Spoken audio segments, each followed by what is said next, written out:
My name is Jess Hampton. I'm running for mayor of Minneapolis. Today I had the honor of speaking at Greater Friendship Church, and let me tell you why it was so important. This wasn't just a church I was visiting because I'm running for mayor. It was a church that my aunt went to. The first time I gave a eulogy was for my aunt at this church a few years ago. I didn't just pop in, give a speech, and leave. I stayed for the entire service because it's part of the community I've grown up in. My aunt was an usher at this church, and she was the primary example of no matter what, even if you don't have the much, you have to show up and support others if you can.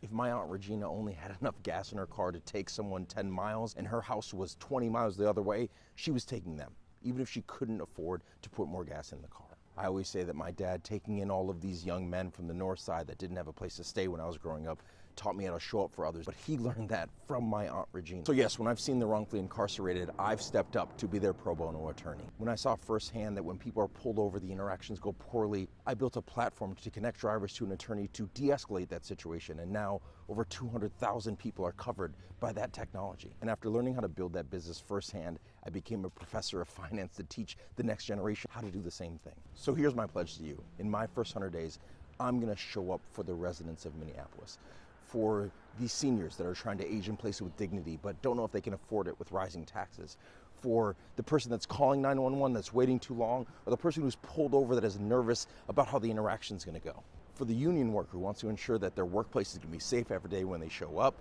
and for the small business owner who's trying to survive in a market where it seems like every force is going against you. I will be the mayor that shows up for you. And this is video 55 of 100 that I release daily explaining what I'll do as mayor in my first 100 days.